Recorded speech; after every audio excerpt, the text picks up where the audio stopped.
예수님, 즐거운 성경 공부 시간에 돌아왔습니다. 이번 강의는요, 복음서의 순례자들이라는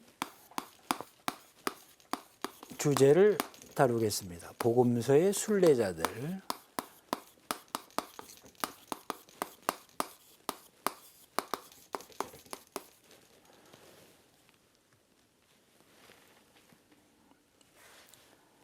지난번까지 이제 구약에서 길을 좀 다뤄봤는데요.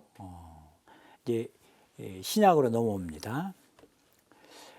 복음서, 네 복음서에 예수님의 공생활이 시작되는 그 대목을 보면은요, 주님의 길에 대해서 언급하고 있습니다. 네 복음서 저자 모두 이사야서 40장 3절의 말씀을 인용합니다. 아주 중요한 구절이죠. 광야에서 외치는 이의 소리, 너희는 주님의 길을 마련하여라. 그분의 길을 곧게 내어라. 여기서 광야에서 외치는 이는 세례자 요한을 가리키죠. 요한은 주님의 길을 마련하라고 그분의 길을 곧게 내라고 외칩니다. 그럼 여기서 주님의 길은 무엇을 말하는가? 바로 예수님이 걸어가신 길입니다. 이 주님은 구약 성경에서 모세에게 알려주신 하나님의 이름이죠. 야훼. 그분의 길을 곧게 내라고 외치는데 그게 바로 예수님이 걸어가신 주님의 길입니다. 신약 성경에서는 이 야훼와 야훼 그 이름을 예수님에게 적용시키고 있습니다. 예수님은 순례길을 완벽하게 걸으신 분입니다. 그분은 아버지의 품 안에서 나와 이 세상에서 아버지의 뜻을 마음껏 펼치시고 그리고 다시 아버지 품 안으로 돌아가셨습니다. 이 과정을 가장 잘 설명한 복음서 저자는 사도 요한입니다. 예수님은 이 세상에 오시기 전에 영원으로부터 말씀으로 하느님과 함께 계셨습니다. 요한복음의 머리글 로고스 창가라고 하죠. 1장 1절부터 18절. 이 로고스 창가는 이렇게 시작합니다. 한 처음에 말씀이 계셨다. 말씀은 하느님과 함께 계셨는데 말씀은 하느님이셨다. 여기서 한 처음은 특정한 시간, 곧 옛날 옛적으로는 한순간을 말하는 게 아닙니다. 하느님에게 속한 영역, 영혼을 가리킵니다. 그리고 여기 하느님과 함께 계셨다, 하느님과 함께 라는 이 표현은 하느님을 향하여로 옮길 수도 있습니다. 아들 예수님과 아버지 하느님은 서로를 향해 계시면서 구별되지만 사랑으로 완전한 일치를 이루십니다. 예수님이 이 세상에 오신 목적은 하느님을 본 적이 없는 사람들에게 아버지 하느님이 어떤 분이신지를 분명하게 알려주시려는 것이었습니다.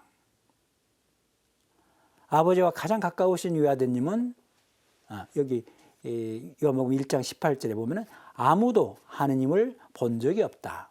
아버지와 가장 가까우신 외아드님 하느님이신 그분께서 알려주셨다. 로고스 창가는 이렇게 마무리되죠. 여기서 아버지와 가장 가까우신이라는 이 표현의 직역은 아버지의 가슴 안에 계신, 아버지의 품 안에 계신 이렇게 옮길 수가 있습니다. 그 아드님이 아버지를 세상에 알리기 위해 그리고 아버지의 일을 하시기 위해 아버지 하느님에게서 파견되셨습니다. 요한복음에서는 아버지께서 예수님을 파견하셨다. 예수님은 그분에게서 파견되신 분이다. 이 말이 계속해서 반복되고 있습니다. 너희는 나를 알고 또 내가 어디에서 왔는지도 알고 있다. 그러나 나는 나 스스로 온 것이 아니다. 나를 보내신 분은 참되신데 너희는 그분을 알지 못한다. 나는 그분을 안다. 내가 그분에게서 왔고 그분께서 나를 보내셨기 때문이다. 요한복음 7장 28절과 29절이죠. 그런데 아드님은 아버지에서 이 세상으로 보내진 분이시지만 이 세상에 계시면서도 언제나 아버지 안에 사셨고 아버지도 그분 안에 사셨습니다. 아버지와 아들이 떨어져 계신 적은 한순간도 없었습니다. 그리고 예수님은 다시 이 세상 생애를 마치신 다음에 아버지께로 돌아가십니다. 이를 유다인들에게 분명히 말씀하셨습니다. 나는 잠시 동안만 너희와 함께 있다가 나를 보내신 분께 간다. 그러면 너희가 나를 찾아도 찾아내지 못할 것이다. 또 내가 있는 곳에 너희는 올 수 없다. 요한복음 7장 33절, 34절의 말씀이죠. 그런데도 유다인들은 그분의 신분에 대해서, 아이덴티티, 그분의 신원에 대해서, 그분이 어디서 와서 어디로 가는지 계속 질문을 던집니다. 심지어 그분이 어디로 가시는지 완전히 오해를 합니다. 나는 간다. 너희가 나를 찾겠지만 너희는 자기 죄 속에서 죽을 것이다. 내가 가는 곳에 너희는 올 수 없다. 이 예수님의 말씀에 요한복음 8장에 나오는 말씀인데요. 유다인들은 내가 가는 곳에 너희는 올 수 없다 하니 자살하겠다는 말인가? 하고 반문합니다. 예수님은 그들에게 이렇게 대답하십니다. 너희는 사람의 아들을 들어 올린 뒤에야 내가 나임을 깨달을 뿐만 아니라 내가 스스로는 아무것도 하지 않고 아버지께서 가르쳐 주신 대로만 말한다는 것을 깨달을 것이다. 나를 보내신 분께서는 나와 함께 계시고 나를 혼자 버려두지 않으신다. 내가 언제나 그분 마음에 드는 일을 하기 때문이다. 요한복음 8장 28절에서 29절. 여기 내가 나임을 깨달을 뿐만 아니라 이건 요한복음에 계속해서 반복되는 에고 에이미, 야훼, 앞서 제가 설명해 드린 하나님의 이름 야훼를 이제 영어로 만약 옮긴다면 I am, 이걸 그리스 말로는 에고 에이미, I am, 에고 에이미.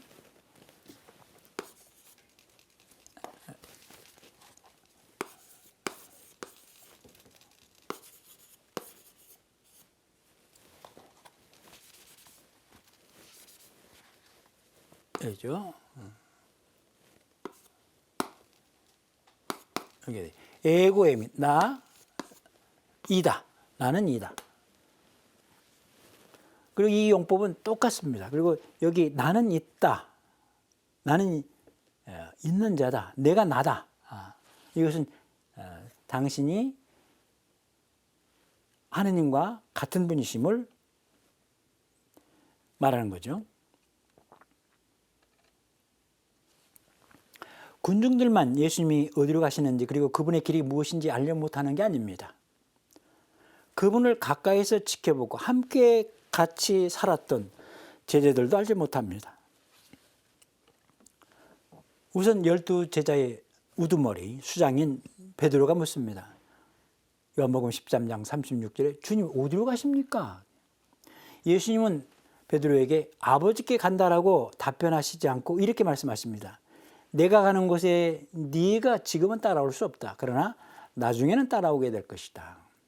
이 말씀은 베드로가 지금은 예수님의 십자가 죽음과 부활에 동참할 수 없겠지만 나중에 그분처럼 당신의 교회를 위해서 또 복음을 위해서 봉헌의 죽음을 맞이하고 부활의 영광에 참여할 것임을 예고하신 것입니다.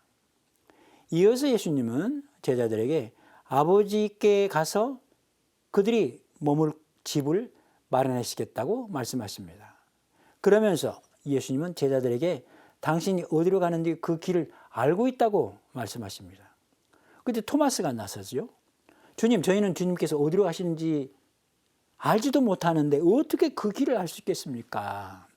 14장 5절 이렇게 묻습니다. 토마스 역시 예수님이 어디로 가는지 알지 못합니다. 그러니 어디로 가는지도 모르는데 주님의 길 자체를 알 수 있겠습니까? 예수님의 아버지께로 가십니다. 그리고 그분께 가는 여정은 십자가 죽음과 부활 파스카 여정입니다. 죽음에서 부활로 넘어가는, 파스카라는 말은 넘어간다는 뜻이죠. 넘어가는 여정입니다. 제자들은 주님께서 십자가에 못 박혀 돌아가시고 부활하신 다음에야 주님의 길 전체를 이해하게 됩니다. 예수님은 제자들에게 주님의 길이 무엇인지를 몸소 가르쳐 주심으로써 길 자체가 되셨습니다. 나는 길이요 진리요 생명이다. 나를 통하지 않고서는 아무도 아버지께 갈 수 없다. 너희가 나를 알게 되었으니 내 아버지도 알게 될 것이다. 이제부터 너희는 그분을 아는 것이고 또 그분을 뵌 것이다. 요한복음 14장 6절부터 7절. 예수님은 길이십니다. 아버지께 가는 길, 십자가 죽음에서 부활로 가는 길 자체십니다. 또 그분은 진리십니다. 진리는 철학자들이 내세우는 객관적이고 사변적이고 추상적인 진리가 아니라 아버지의 말씀 자체입니다. 요한복음 17장 10절, 아버지의 말씀이 진리입니다. 이렇게 예수님께서 말씀하시죠. 말씀을 통해서 전달된 그분의 뜻입니다. 그리고 그분의 뜻은 믿는 이들이 모두 영원한 생명을 얻는 것이죠. 그분은 생명이십니다. 그분을 통해 모든 것이 생명을 얻고 그분을 통해 그분을 믿는 이들이 모두 하나님의 생명에 동참할 수 있습니다. 주님의 길에 대해서 살펴보았습니다.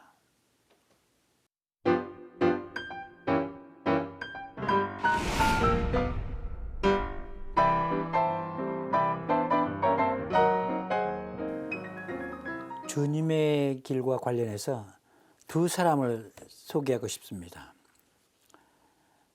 예리코의 거지, 눈먼 거지입니다. 바르티메오와 세관장 자케오입니다. 먼저 바르티메오에 대해서 말씀드리겠습니다. 예리코는요, 예수님의 공생활에서 두 가지 중요한 만남의 장소입니다.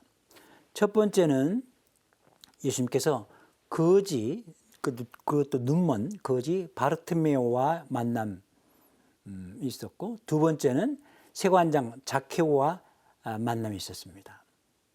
눈먼 거지와 부자 세관장은 극과 극입니다.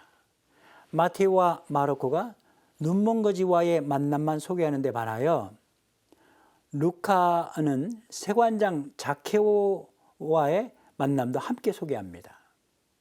서로 대립되는 한 쌍의 만남입니다. 거지와 부자, 장애인과 건강한 사람, 억압받는 자와 억압하는 자의 만남입니다. 둘의 인생 행로는 방황, 안주, 순례기를 잘 보여줍니다. 먼저 거지 소경을 한번 살펴봅시다. 복음서에는 장애인들의 치유 이야기가 많이 나오죠. 그 가운데 소경의 치유 이야기가 가장 많이 나옵니다. 특히 요한복음 9장에서는 전체가 태장소경의 치유 이야기입니다. 요한복음에서 보다라는 이 동사는 알다라는 동사와 거의 동의어처럼 사용됩니다. 소경의 모든 치유 이야기는 육적인 눈을 뜨는 것에서 그치지 않고 영적인 눈이 열려 예수님을 주님으로 알아보는 과정을 말합니다. 예리코 소경의 경우 거지가 눈을 뜬 다음 예수님을 따라 나서기 때문에 보다 뚜렷하게 이 과정을 보여줍니다. 근동의 거지들은요, 구걸하면서도 매우 당당합니다. 제가 미국에서 2년 동안 공부한 적이 있는데요. 거기 제가 이 보스턴 옆에 그 캠브리지, 하버드 대학에 있는 그곳인데요. 거기 거지들이 보니까 마분지에다가 I am working, 나도 일하고 있어요 라고 크게 써가지고 깡통 옆에 세워놨습니다. 그건 당당하기보다는 뻔뻔한 거죠. 근동의 거지들은 죄송하지만 한 번 보태주십시오 이렇게 말하는 대신 신께, 하느님께 보응금 내세요 그렇게 이야기를 합니다. 그리고 적선하는 사람에게는 신의 축복을 빌어줍니다. 거지도 독실한 신앙인입니다. 거지 입장에서 볼 때 자신의 존재는 다른 사람에게 선행을 실천할 수 있는 기회를 주는 거예요. 그래서 떳떳하고 소중합니다. 그러니 당당할 수밖에 없는 거죠. 그런데 거지에도 등급이 있습니다. 건강하고 특정한 기술이 있어서 스스로 자립할 수 있는 자는 거지 등급을 받을 수가 없어요. 또는 받더라도 낮은 등급을 받습니다. 장애인 등급이 있잖아요. 그것 같죠. 높은 등급을 받는 거지는 결정적 장애에 어떤 기술도 능력도 없는 자입니다. 예리코의 소경은요 1등급 거지입니다. 눈이 멀었으니 생계를 유지하기 위해 할 수 있는 것이 아무것도 없잖아요. 마르코는 이 거지의 이름을 바르티메오.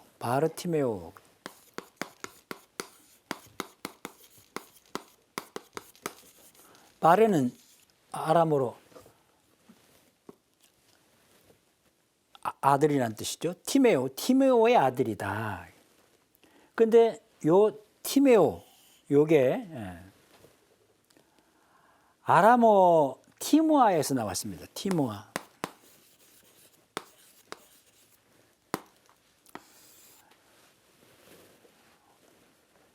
이 뜻은 더럽다, 불결하다. 그래서 바르티메오, 그는 더러운 자 또는 불결한 자의 아들 또는 쓰레기의 아들이라고도 이렇게 말할 수 있어요. 한마디로 거지에 걸맞는 이름입니다. 이런 1등급 거지가 예수님을 만났습니다. 예리코의 귀인이 오시어 소란스럽습니다. 무슨 일이냐는 거지의 물음에 사람들이 나자렛 사람 예수님이 지나가신다고 알려줍니다. 그래서 거지는 큰 소리로 외칩니다. 예수님, 다윗의 자손이시여 저에게 자비를 베풀어 주십시오. 누가복음 18장에 나오는 이야기죠.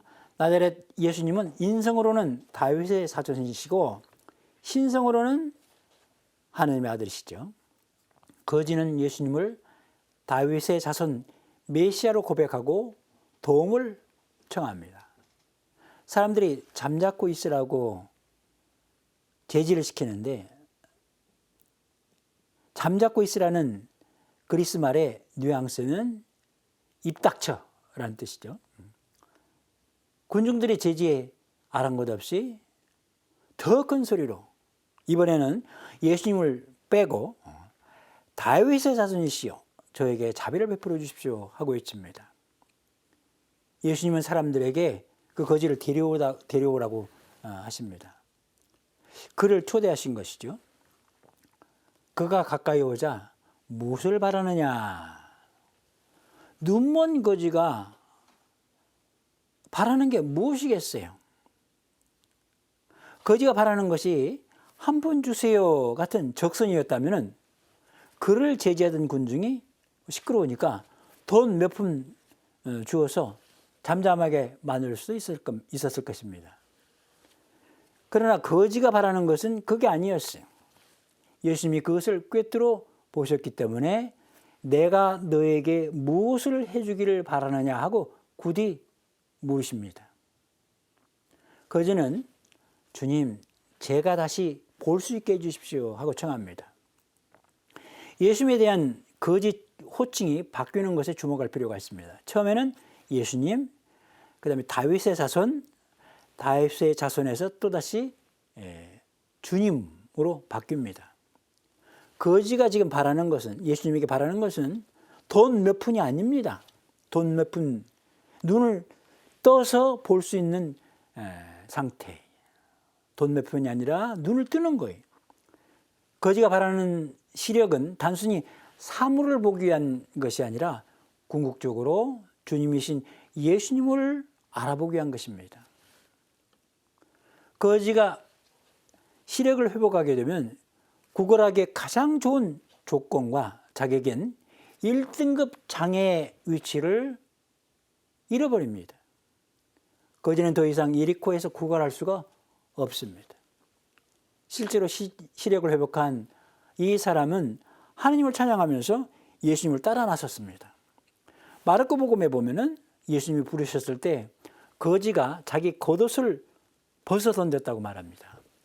겉옷은 그 거지에게 재산 목록 1호입니다. 이 겉옷은 밤에 잘 때 담요로 쓸 수 있는 거예요. 이불입니다. 노숙자들에게는. 근데 예리고의 거지는 재산 목록 1호를 내팽개치고 예수님을 따라 나섰습니다. 쓰레기 같은 인생을 살던 예리코의 거지는 예수님을 만난 다음에 안주와 방황의 삶을 청산하고 그분과 함께 순례길을 갑니다. 육적인 눈뿐만 아니라 영적인 눈까지 뜨고 그분이 주님이심을 고백하고 그분을 따르는 것입니다. 예리코의 눈먼 거지에 대해서 살펴보았습니다.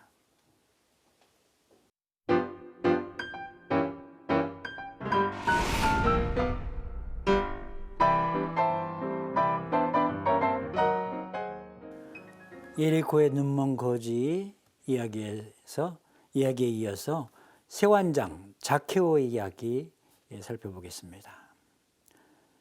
앞서 말씀드린 것처럼 이 눈먼 거지는 억압받는 자, 그리고 세관장 자케오는 억압하는 자.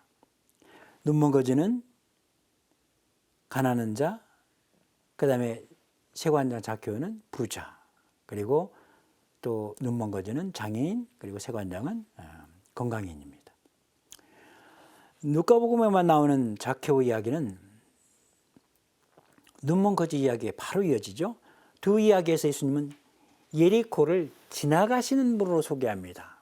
머물지 않고 지나가신다. 예수님은 안주하지 않고 지나가시는 순례길을 걸으십니다.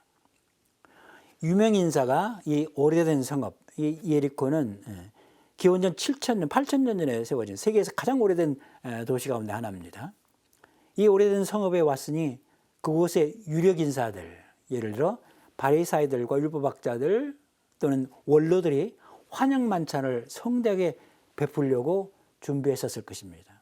그런데 그분은 그런 만찬에 초대를 하려는 걸 거절하시고 그냥 지나가십니다. 이로써 그분은 예루살렘을 향한 순례의 길을 지체 없이 가시겠다는 단호한 의지를 드러내십니다. 그런데 자케오라는 돌발 변수가 일어납니다. 루카는 자케오를 세관장이고 또 부자였다라고 소개합니다. 루카복음 19장 1절부터 10절에 나오는 이야기죠. 로마에서 식민지에 부과하는 세금은 크게 두 가지였습니다. 하나는 인두세, 사람 머리수대로 받는 주민세고, 다른 하나는 관세, 세관을 통관할 때 받는 물품세입니다. 특히 인두세는 유다인들에게 자기네 생명의 주인은 하느님이신데 로마가 마치 자신들 생명의 주인처럼 행세하면서 생명값을 받아가는 거거든요. 그러니까 도저히 받아들이기가 어려웠습니다. 세금을 바치는 문제는 단순히 시민 복종 불복종의 문제가 아니라 신앙의 문제였습니다. 인두세의 경우는 세액이 정해졌지만 관세의 경우에는 수많은 물품들에 붙는 정확한 세액을 아는 이가 별로 없어요. 오로지 세리만 알 수가 있어요. 로마인들은 식민지 주민들에게서 직접 세금을 걷지 않습니다. 그러면 원성이 높겠죠. 그래서 징세 도급제를 시행합니다. 현지 주민들을 고용해 가지고 일정량의 세금을 바치라고 하고 나머지에 대해서는 세리가 세금 징수원이 어떻게 그걸 징수하는지 그 관여를 하지 않았어요. 이 고용인들이 세리들인데 이 부역자들의 우두머리격인 세관장은 유다인들에게 미움의 대상이 되었고 열혈당원 그 가운데서 특히 짧은 단도를 품에 지니고 다니는 자객들이 있습니다. 이 자객의 이름은 이제 시카리우스, 라틴어로 시카리우스 자객이란 말인데요. 그들의 살해 표적이 됐습니다. 자케오가 세관장이자 부자라는 말은 부정한 방법으로 돈을 많이 모았다는 뜻입니다. 상용 못할 더러운 죄인으로 낙인 찍힌 것입니다. 자케오는 예수님을 꼭 뵙고 싶었지만 볼 수가 없었어요. 그가 존경받는 인물이었다면 당연히 군중들은 그에게 길을 터주었을 거예요. 앞에 가서 그분을 보십시오 하고. 그런데 경멸받는 더러운 죄인이었기 때문에 군중들이 그를 밀쳐 내쫓는 거예요. 더군다나 키까지 작아서 군중 뒤에 서가지고 그분의 모습을 볼 수도 없었어요. 그래서 그는 비상식적인 행동을 취합니다.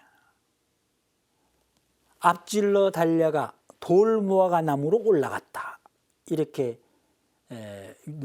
누가복음에 표현되어 있죠. 상상해 보십시오. 배불뚝이 난쟁이가 달려가 힘겹게 나무에 올라가는 모습.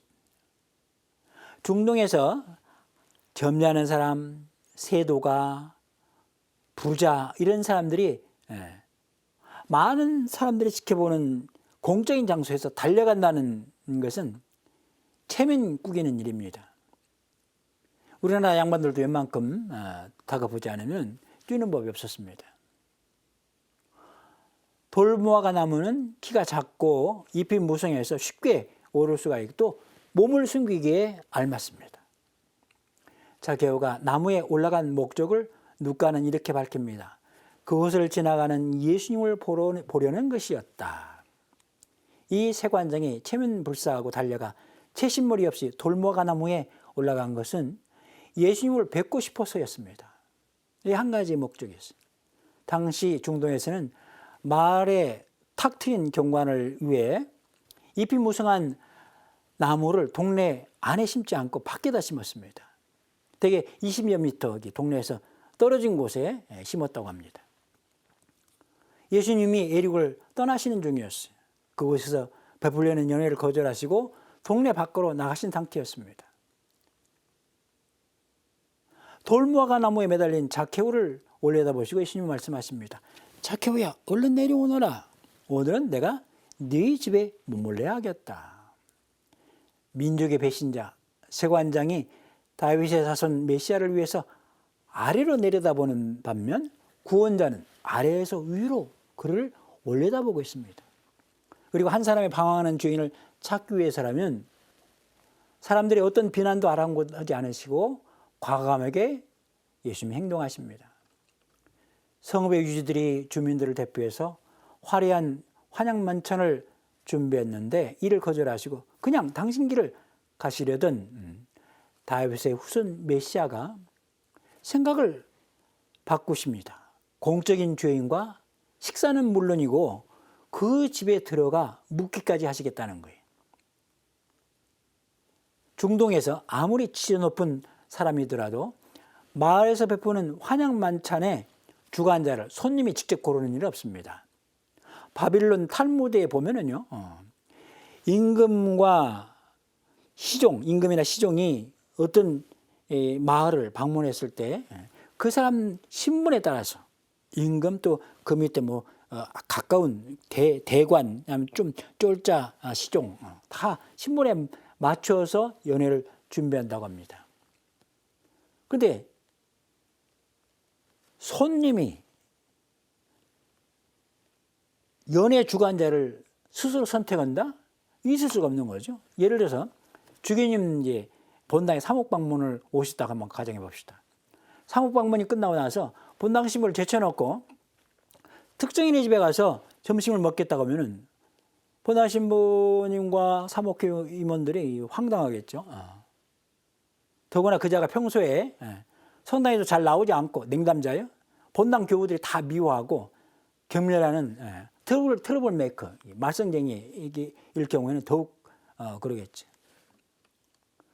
예수님이 자케오를 직책이 아니라 이름으로 부르신 것은 예리고에 들어오시기 전부터, 아니 어쩌면 천지창조 이전부터 그를 기억하시고 그를 구원하실 계획을 갖고 계셨다는 뜻입니다.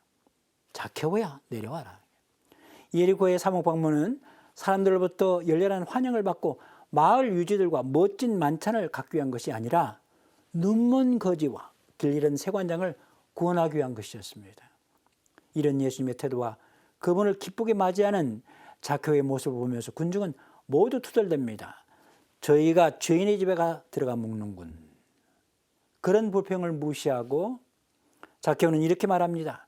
보십시오, 주님. 제 재산의 반을 가난한 이들에게 주겠습니다. 그리고 제가 다른 사람 것을 횡령하였다면 4곱절로 갚겠습니다.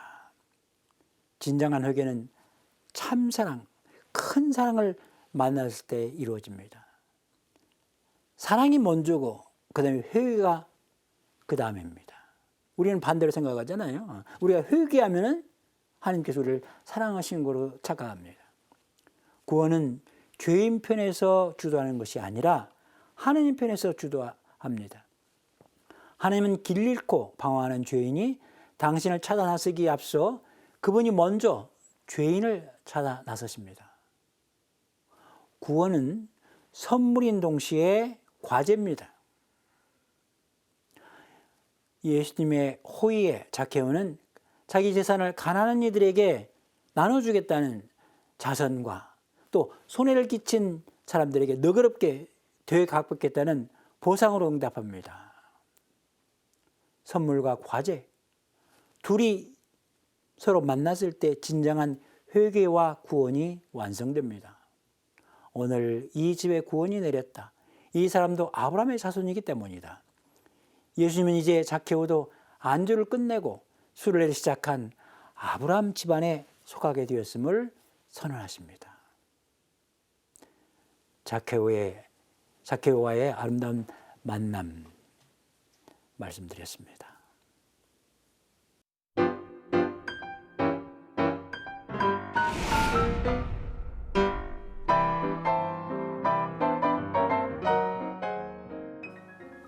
이번에는 예수님의 제자들에 대해서 말씀드리겠습니다. 제자들은 어떻게 방황 안주 순례길을 갔는가? 제자들은 대부분 갈릴리아 호수에서 그물질을 하던 어부들이었습니다.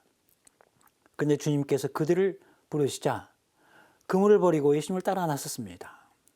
안주에서 순례길로 인생 여정을 바꾼 것입니다.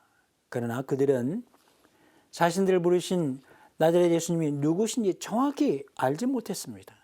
그리고 그분이 걸으시는 길을 구체적으로 이해하지 못했어요. 그들은 예수님이 걸어가신 순례의 길을 따르면서도 계속해서 간이역들에 주저앉으려고 했습니다. 주님의 길은 십자가 죽음과 부활의 길입니다. 파스카의 길입니다. 제자들은 십자가 없는 영광을 추구했습니다. 부활이 없는 십자가는 절망이죠. 또 십자가 없는 부활은 환상입니다. 제자들이 주님의 길을 완전히 깨달은 것은 부활하신 예수님을 만나고 난 이후부터였습니다. 루카에게 예루살렘은 예수님의 길, 주님의 길의 끝입니다. 예리코의 눈먼 거지와 자케오의 이야기 바로 앞 대목은 세 번째 순환과 부활의 예고입니다. 이 대목은 이런 말로 시작되죠. 보다시피 우리는 예루살렘으로 올라가고 있다. 이제 사람의 아들에 관하여 예언자들이 기록한 모든 일이 이루어질 것이다. 세 번에 걸친 순환과 부활의 예고를 제자들은 제대로 이해하지 못했습니다. 그리고 그 예고 내용에 반발합니다. 제자들은 예수님이 예루살렘에 올라가셔서 틀림없이 영광스러운 왕좌에 앉을 것으로 기대했습니다. 그래서 결연한 자세로 예루살렘을 향하는 발걸음을 재촉하시는 스님 뒤에서 서로 자리다툼을 벌입니다. 마르코 복음에서는 예리코 거지 소경 이야기 직전에 제베데의 두 아들 야고보와 요한 예수님이 사랑하시는 제자들이었어요. 예수님을 정말 지근거리에서 모시던 제자들. 베드로, 야고보, 요한 대개 이 세 제자를 예수님이 항상 가까이 이렇게 두셨어요. 당신 모습을 바꾸실 때 또는 겟세마니 동산에서 다른 제자들보다 이 제자를 더 가까이 부르시죠. 야고보, 요한 이 두 형제가 스님께서 영광을 받으실 때 저희를 하나는 스님 오른쪽에 하나는 왼쪽에 앉게 해주십시오. 마르코복음 10장 37절 이렇게 청합니다. 그러니까 우리식으로 이야기하면 영의정 자리는 이미 베드로가 꿰찼어요. 그래서 좌의정과 우의정 이 두 자리는 우리 형제에게 주십시오 이랬어요. 그러자 다른 제자들이 화를 냅니다. 그것은 그들이 청하는 것이 잘못됐기 때문이 아니라 우리도 청할 수 있는데 먼저 선수를 쳤네. 이것 때문에 화를 낸 거죠.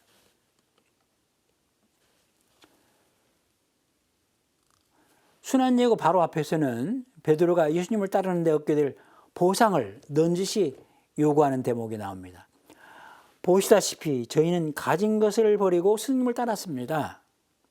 베드로의 이 말에 예수님은 내가 진실로 너에게 말한다. 누구든지 하느님의 나라 때문에 집이나 아내, 형제나 부모나 자녀를 버린 사람은 현세에서 여러 겁절로 되받을 것이고 내세에서는 영원한 생명을 받을 것이다.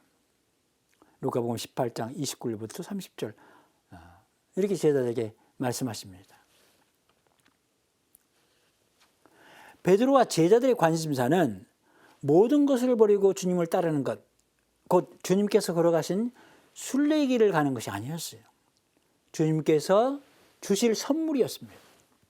현세의 축복과 내세의 영원한 생명은 그 자체가 목적이 될 수는 없습니다. 그것은 순례길을 완전하게 걸은 뒤에 주님께서 주실 선물입니다. 그것 때문에 주님을 따른다는 것은 잘못된 거예요. 이것은 간이역이지 종착역이 아닙니다. 종착역은 하나님의 품 안입니다.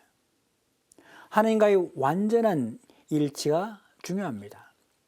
예리코의 눈먼 거지는 겉옷을 버리고 구걸하기에 딱 좋은 조건을 포기했습니다. 그리고 예수님을 따라 나섰습니다. 자케오는 주님을 뵙기 위하여 체면을 내팽개쳤고 주님을 만난 다음에는 자신이 모은 재산을 아낌없이 내놓았습니다. 제자들은 예수님을 따르는 데 주어질 보상에 집착했기 때문에 스승이 체포되고 본인들도 생명의 위협을 느꼈을 때 스승을 배반하고 모두 달아났습니다.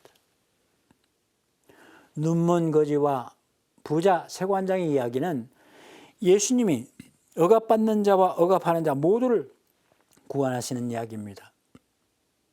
두 사람 다 예수님이 보기에는 가난한 자들입니다. 거지는 물질적으로 가난했고 세관장은 윤리적으로 가난했습니다. 둘 다 영적인 눈을 뜨고 예수님을 알아보는 것이 무엇보다 중요했습니다. 반면에 제자들은 육적인 눈을 버젓이 뜨고서도 그리고 예수님과 함께 먹고 마시고 함께 숙식을 같이 했어요. 그분을 매일같이 보면서도 그분을 제대로 알아보지를 못하고 그분의 말씀을 올바로 깨닫지도 못했습니다. 마르코복음에 보면요, 제자들의 특수교육이 자꾸 나옵니다. 제자들이 알아듣지를 못해요. 그래서 따로 제자들만 모인 자리에서 예수님이 비유의 뜻을 설명해 주십니다. 예리코의 눈먼 거지 이야기 직전에 루카는 제자들이 예수님의 순환과 부활 예고를 듣고서 그 뜻을 전혀 이해하지 못했다고 밝힙니다. 제자들은 이 말씀 가운데 아무것도 깨닫지 못하였다. 이 말씀의 뜻이 그들에게 감추어져 있어서 말씀하신 것을 알아듣지 못하였던 것이다. 누가복음 18장 34절.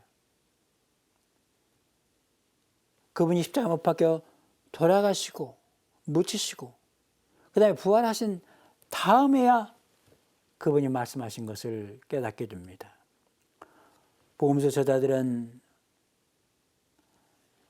예수님의 십자가 죽음과 부활을 체험하고 난 뒤에야 비로소 예수님이 누구시고 그분의 가르침이 무엇을 말하는 것인지 깨닫게 됩니다.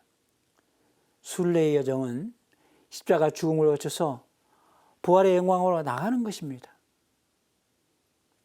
예수님이 걸어가신 순례의 길은 파스카입니다. 파스카, 건너가는 것. 죽음에서 생명으로 넘어가는 것.